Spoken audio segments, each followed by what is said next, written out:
Krishna guys, এখন রয়েছি নবদ্বীপ ধাম। আর তারই সাথে কি বলবো যে নবদ্বীপ ধাম থেকে যে লঞ্চ রয়েছে, যে ফেরিঘাট রয়েছে, সেটা কিন্তু এখান থেকে চলে যাব মায়াপুর।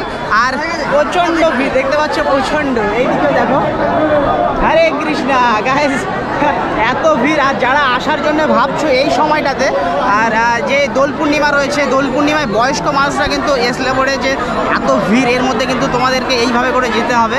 তো সাবধানে আসলে পরে একটু সতর্ক থাকবে। দেখতেই পাচ্ছ খেলা ঠেলে, আর জানি না কীভাবে পার হবো। আর এই সময়টাতে ভোরবেলা 6টা বাজেনি এখনও। টিকিট কাউন্টার থেকে লঞ্চের টিকিট কিন্তু এখনও খুলেনি। তো এই কারণে 5 টাকা করে টিকিট দিচ্ছে পার হওয়ার জন্য, নৌকাতে করে সেটা। তো গাইজ দেখতে পাচ্ছ, ছোট বাচ্চা থেকে বয়স্ক মানুষ সকলে রয়েছে, আর একই নাম, হরে কৃষ্ণ।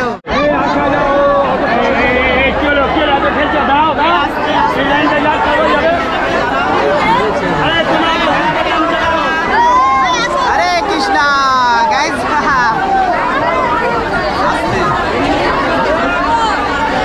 কাকা আস্তে আস্তে সাবধানে চলেন। হরে কৃষ্ণ গাইজ, নবদ্বীপ থেকে মায়াপুর আসছে। দেখতে পাচ্ছ ঘাটের অবস্থা।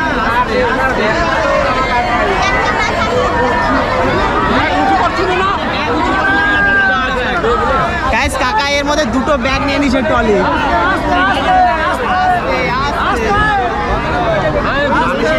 দেখতে পাচ্ছ, সব ছাড়বো, গাইজ ঠেলে একদম পেছনে করে দিচ্ছ। কাকা আস্তে আস্তে, তুমি ব্যাগ নিয়ে কেমন করছো? পুরো একদম ঘেমে গেল। কেমন লাগছে? ভালো লাগছে। হরে কৃষ্ণা।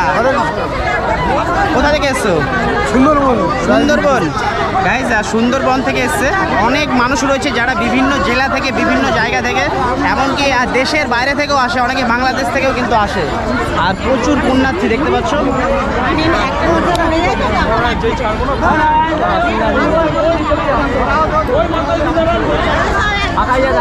হরে কৃষ্ণা গাইজ, ছেড়ে দিচ্ছে।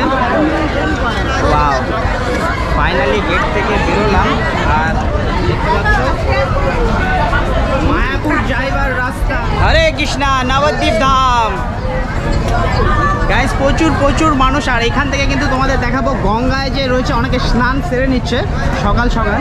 আর আমি কিন্তু চেষ্টা করব স্নান করার, তবে এই সময়টা সম্ভব না। আগে মায়াপুর যাই, তারপর। এখানটায় প্রচুর মানুষ, প্রচুর।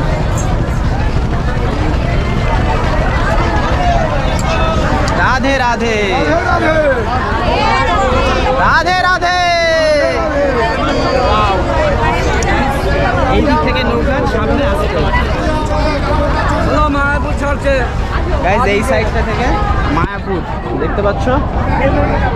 হরে কৃষ্ণা, আর কিছুক্ষণ পরে কিন্তু মায়াপুর পৌঁছে যাবো।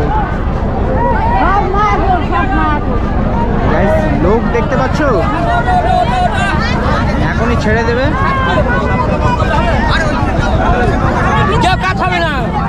গাইজ, চড়ে গেছে। ও এক সাইডে দাঁড়াবো না, কারণ মাঝখানে, কারণ নৌকার মধ্যে কোনো রকম ভাবে ব্যারিকেড থাকে না। ও হরে কৃষ্ণা গাইজ, উলুধ্বনি শুনতে পাচ্ছ সমস্ত ভক্তদের।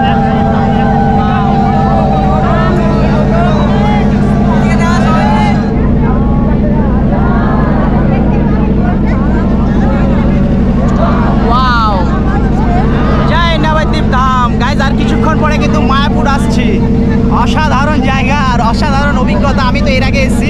আর যারা ফার্স্ট টাইম আসবে তাদের কিন্তু এই ধরনের সমস্যাগুলো যে রয়েছে, যারা বৃদ্ধ রয়েছে, বয়স্ক, তাদের কি বলবো, খুব সাবধানে থাকতে হবে। কারণ বুঝতে পারছো যে এই সময়টাতে এইরকমভাবে ঠেলাঠেলি করে বয়স্ক মানুষদের জন্য আসা একদমই অসম্ভব। আর একা তো ভুল করে কেউ আসবে না। আর নগর কীর্তন থেকে অনেকে নবদ্বীপ থেকে কিন্তু মায়াপুরে যায়, এই কারণে ভিড়টা খুব বেশি হয়ে যায়।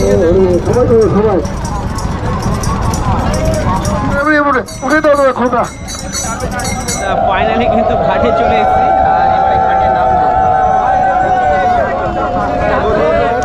হরে কৃষ্ণ। কেউ নামবেন না, নৌকা স্থির ভাবে ফাইনালে চলে এসছে আর লোকের স্থানে নামতে হবে বারবার করে।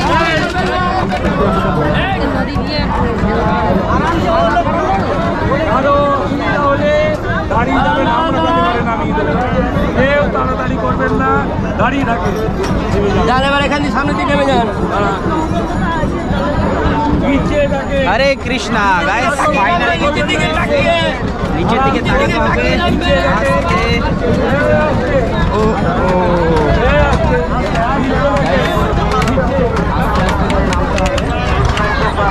প্রচুর মানুষ দেখতে পাচ্ছ।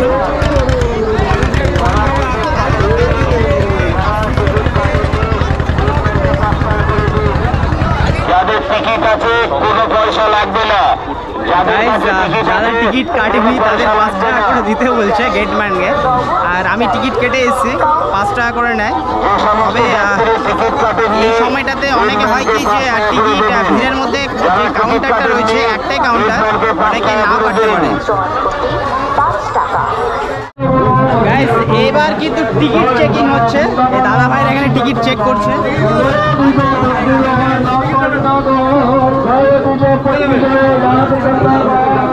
গাইস ফাইনালে কিন্তু টিকিট দিয়ে দিয়েছে আর সকলে একদম তাড়াহুড়া করে বের হয়, এত তাড়াহুড়া। ফাইনালি নবদ্বীপ থেকে কিন্তু মায়াপুরে চলে এলাম আর ঘাট পার হলাম। তো গাইস এই ভিডিওটা তোমাদের সঙ্গে শেয়ার করলাম যে কতটা ভিড় লেগে গেছে, আর সকলে কিন্তু দেখতে পাচ্ছ কীর্তন করতে কিন্তু আসছে। আমার সাথেও কিন্তু গোবিন্দ রয়েছে, তো গোবিন্দকে কেমন লাগছে বলবো? ভালো লাগছে, ভিড় যে লোক দেরি সহ্য করছে না, তত তাড়াতাড়ি বেরোন যায় আর কি। ঠিক আছে, তো গাইস হরে কৃষ্ণ, আবার দেখা হচ্ছে নতুন কোনো ভিডিওর সঙ্গে। ভালো থাকুন, সুস্থ থাকুন, দেখতে থাকুন সুপার স্টার ব্লগ, সবার সাথে সবার পাশে। Bye bye, take care.